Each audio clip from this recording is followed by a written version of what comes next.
a Japanese masterpiece, classic masterpiece. And I agree with that on account of the effects and the monster himself. To me, he was kind of like Japan's answer to King Kong as far as for monster and for a movie to go with it that just excites people and like literally terrifies you in a way, especially with what Gojira is inspired by and kind of based on. But I think if you're into effects and monster movies, this period, then I think this would definitely, along with the original King Kong, this would be great to watch. And and I think the effects, even for today's standards, and the fact that they're miniatures, and the Godzilla was just a man in a suit. I think it's all very impressive. I think it all looks pretty damn cool, like on screen, whether you're watching it at home or maybe even Blu-ray now. So it just translates better like over the years. I would give it for just a movie for a classic it is. I would give it 8 out of 10. I'm not like the huge fan of it, but I understand why a lot of people like it. And even besides Godzilla, like I think the best scenes in that movie, that in King of All Monsters, was when Godzilla is doing his thing and destroying the city. But for Gojira, I like the other kind of B plot line of Dr. Serizawa and this couple that want to be together, and they're just trying to survive all this like destruction upon Godzilla. What are your thoughts on Gojira? I loved it, every second of it. Especially, God love how the inspiration of the Hiroshima created this monster for the movie. Originally, it was going to be a giant octopus, but I'm glad they decided not to use that on a mutated dinosaur. Love the script. I've loved the effects since it was like the 1950s. There was no computers back in, so it was all handiwork, and it was marvelous. Yeah, way more effort. Yeah, way more effort. I would get plus Godzilla. He was just a badass in the movie. I would give this movie a 10 out of 10. Yeah, Gojira, man, for a debut and again for a foreign one, it's like on par with some of the monster movies we were coming up with, post King Kong in the 30s through 50s. But now to jump ahead to King of All Monsters, which is Gojira, but just translated and rearranged a little bit for U.S. audiences. It has some of the key elements from Gojira, but just you have footage with American actors, mainly Raymond Burr. And it's almost like, it feels like Gojira, but just from an American perspective. That's one of the best ways I can describe it. But I think compared to Gojira, because I didn't know of Gojira initially, but when you don't know of Gojira, King of All Monsters is actually a solid older monster movie.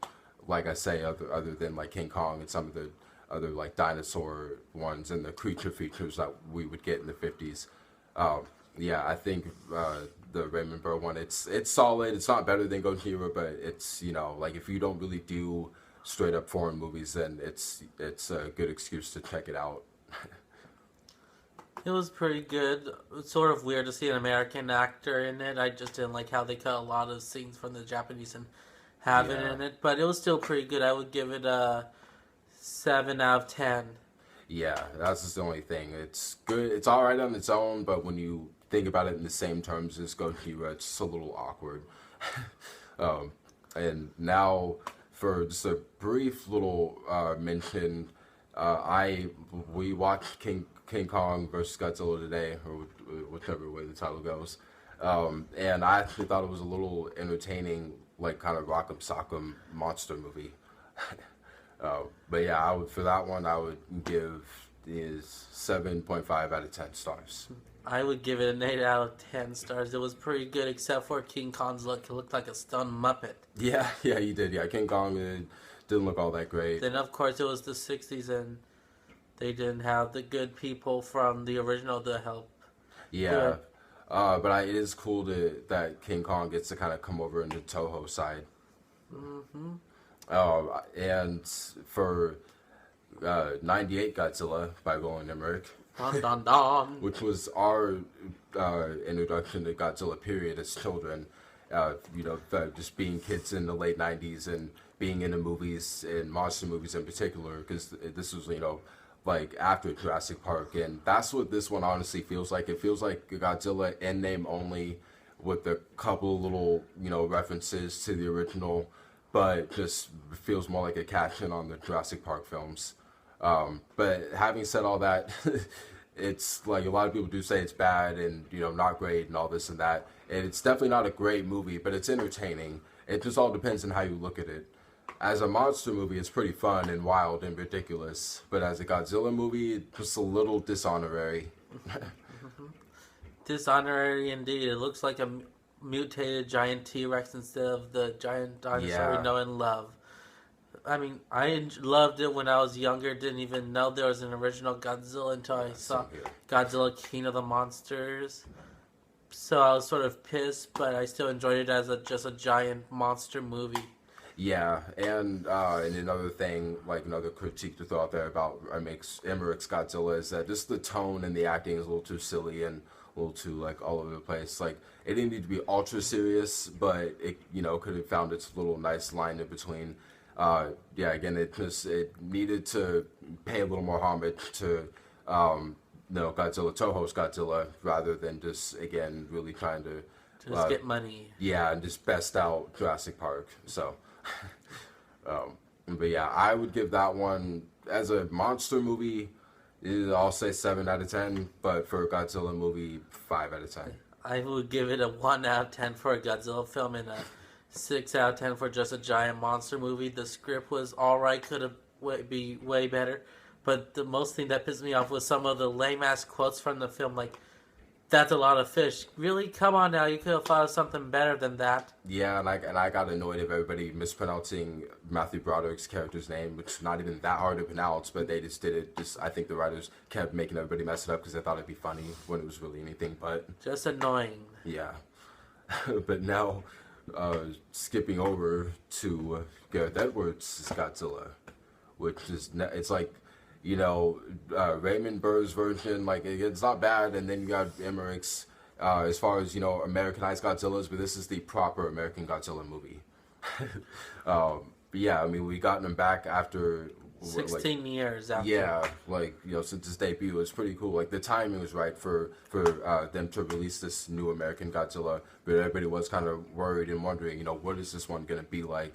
But thankfully, it's and definitely according to him, he's more the person to say because he's a more Godzilla savvy person. But this is a great homage to the original Godzilla. More traditional.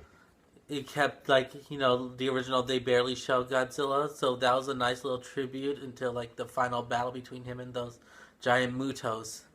Yeah, and as he says that was my one little issue with the film. I definitely thought it was a solid movie for 2014 and as an action monster movie, but it was just a little too slow and meandering for me as far as with the humans. I like the cast though. I especially like Aaron Taylor and Elizabeth and Cranston. They were all pretty damn good.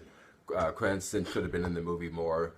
But in Godzilla himself, for a modern, not only American, but just for modern Godzilla period, he looked really cool. I liked how he was a little bit more twice the size than he normally is as far as height and weight. I like how he's all chunky and even, more rebellious, but yet anxious to kind of get from point A to point B. And become the savior of San Francisco. Yeah.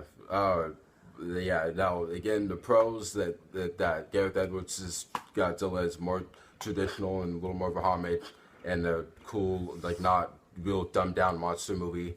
And the cons just needed more monster screen time, I feel like, and a little less reaction shots from the actors. Pros for me was the look of Godzilla. The script was alright, could have been way better. A little bit more monster, but I enjoyed how long, it was Godzilla time, maybe 12 minutes, and the best part was all the Godzilla fighting. That was a pretty badass fight between him and the Mutos. Rating? 10 out of 10. My rating for this would be a 7 out of 10. Good job, Gareth Edwards, for an awesome